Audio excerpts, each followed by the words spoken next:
Okay, I've got a question here from Louis, which I'm going to answer on the fly, so I haven't prepared this or thought this through. The question is, what's the difference between hypnosis, influence, and persuasion? Now, I'm going to add a fourth category in here, which is manipulation. So what's the difference between hypnosis, influence, persuasion, and manipulation?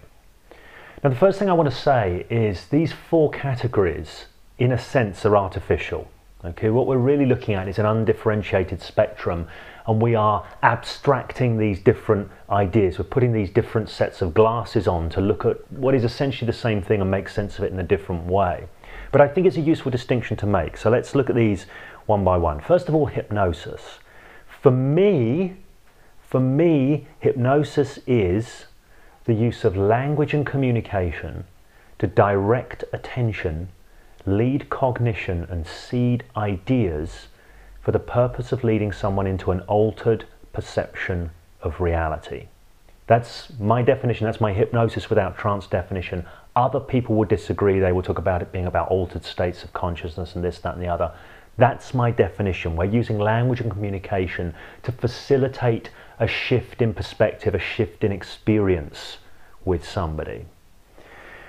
Now, let's look at influence next, because hypnosis for me sits within influence. Influence is a broader thing. It's just looking at systems overall, maybe psychosocial systems, and how we can nudge them in particular directions. So we're all influencing each other all the time. Every action, every word influences the people we're around in some way. There's an old saying that the only way two people can be in a room and not influence each other is if they're both dead. And they even then probably are influencing the rate of decomposition in each other and this kind of thing, like when you put a rotten banana in with a bunch of good bananas. But that's a point aside. So in a sense, you cannot not influence. When we're coming to influencing strategically or gravitationally, we want to do so with a certain intent. We're looking at what are the patterns that are playing out here. Where is this person at in their mind, in their perspective, in their connection with the system around them socially? And how do we want to nudge that and influence it towards the kinds of outcomes and directions we're interested in? So influence is a kind of a looser term. It's nudging. We all do it. There's nothing sinister. There's nothing underhand about influencing. We're all attempting to do it because we all want to influence the world around us, recruit other people to our cause to a certain degree. If we didn't, we wouldn't be able to survive or function. So influence is a key part of everyday life. Now, persuasion is a kind of influence. For me, persuasion is often about sort of logical arguments and presenting temptations, trying to lure people. So it's attempting to kind of more overtly tap into people's motivation systems, if you see what I mean. If you do this, you'll get this. Can you see how this will be good for you? So persuading people is building an argument whereby they come to see what you're offering or where you're trying to lead them to as being useful for them, so they take action. So to me, it seems more about building an argument. It's more about, for me as well, engaging someone's critical faculty. Whereas hypnosis, if we compare it with hypnosis, hypnosis is more about disengaging someone's critical faculty. So they have their critical faculty engaged. With persuasion, we connect with that. We attempt to lead their critical faculty in a particular way. With hypnosis, we want to have them switch off their critical faculty and connect into their creative faculty more. Now, the last category here is manipulation. Now, again, it's a sort of pejorative term, manipulation is. It's very rare that people see that positively.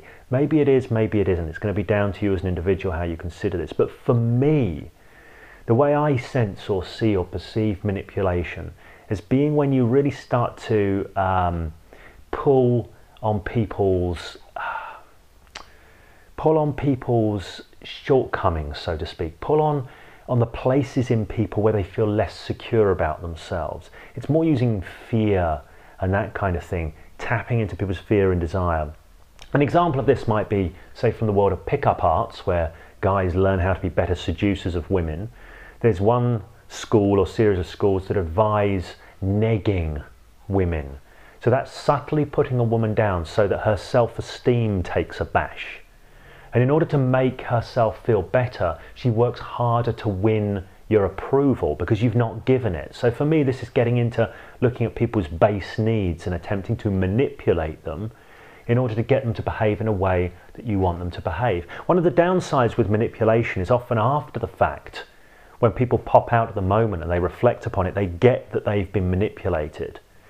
For me also, manipulation doesn't really include looking out for that person's interest. It's not a very ecological approach. It's just like, I'll do whatever I can, I'll pull whatever strings I can pull in order to get this person to comply with the behavior I want them to comply with. So that's the difference for me. Now, all of that's subjective.